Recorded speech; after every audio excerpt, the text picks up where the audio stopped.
अस्सलाम वालेकुम दोस्तों, की हाल चाल ने जनाब। तुसी वेखदे पे हो देश पंजाब टीवी ते मैं तुहाडा मेज़बान मोहम्मद अफजल जोईया।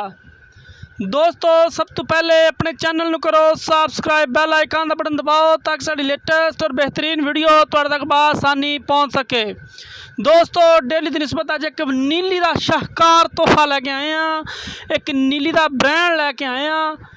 मेरे वीर वेखणगे और पसंद करनगे, माशाल्लाह दे कमेंट आएंगे, क्योंकि अज दी वीडियो बड़ी खूबसूरत है और बड़े जनाब अनमोल जानवर हमेशा तो देश पंजाब चैनल की जीनत बनते हैं।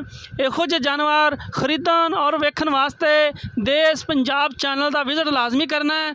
मेरी अपने वीरों एक खसूसी रिक्वेस्ट है, तुहाडा अपना चैनल है देश पंजाब चैनल नूं लाइक करना है, शेयर करना है जिन्ना हो सके, क्योंकि वीरों के वास्ते मेहनत करी दियां ने, सफ़र करी दे ने और नीली दे ब्रांड लैके आई दे ने। गल्लां नाल नहीं, इंशाअल्लाह चीज़ नज़र आएगी। पूरा मुठ भर थाने, हड्डी चंगी है, पुट्ठा चंगा, गब्बन मझ है, सूण नूं तैयार है। सुबह सूप पवे या शामी ये कुछ नहीं कहा जा सकता। और पूरा मुठ दा थन, पावर वाला थन झोटी नूं लग्या, बड़ा कमाल दा रंग, बड़ा खूबसूरत है झोटी दा।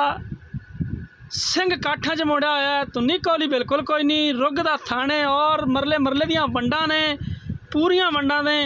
मझ दी माशाल्लाह नस्ल ज़ात अच्छी है, क्योंकि नीली दा ब्रांड है और देश पंजाब चैनल एक नीली दा ब्रांड चैनल है। हमेशा अपने वीरां वास्ते कोशिशां करी दियां ने कि अपने वीरां नूं खूबसूरत जानवर दिखा सकीए और मेरे वीर इंशाअल्लाह वेखदे ने और खुश हुंदे ने, क्योंकि देश पंजाब चैनल अपने वीरां भरावां दे शौक पूरे करदा है। एक ब्रांड चैनल है जनाब, ते ब्रांड जानवर ही आंदे ने ते एवें ही नहीं कि खाली डब्बा कदे नहीं पुर किया, किसी की वीडियो डाउनलोड कदे नहीं की। इंशाअल्लाह अल्लाह के हुक्म नाल ओरिजिनल रियल चीज़ है वीरां दे सामने और सुच्चा सुनना है। जिवें मर्जी पूछला वलेटी जाओ, जेबां च पाई जाओ और इन्ना हवाना है माशाअल्लाह कि नज़र ना लगे।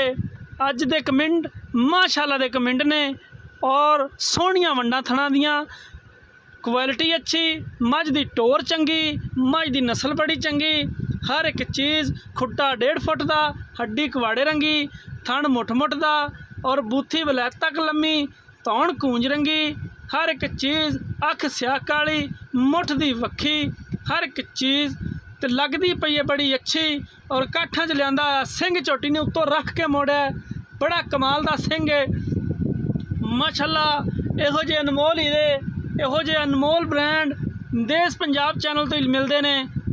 मेरी अपने वीरों को रिक्वेस्ट है देश पंजाब चैनल का विजिट करना है। और इस जानवर की कीमत नहायत ही मकूल है, 3 लाख रुपया इस जानवर की डिमांड है। इनदे मुहब्बत प्यार एवें बस थोड़ा घना ही होएगा, बहुते धक्के नहीं दे, क्योंकि सानू भी पता है कि माल का मुल हुंदा है। जानवर अच्छा है, अगर वीरां भरावां दे पसंद आए माशाअल्लाह कमेंट थले लाजमी करना है, वीडियो लाइक शेयर करना है जिन्ना हो सके। दोस्तों राबता नंबर 0307 351 8578। दोस्तों उम्मीद करांगे साड़ी वीडियो पसंद आई होएगी। अगर पसंद आए लाइक शेयर लाजमी कर देना। जिंदगी ते मिलांगे नई वीडियो।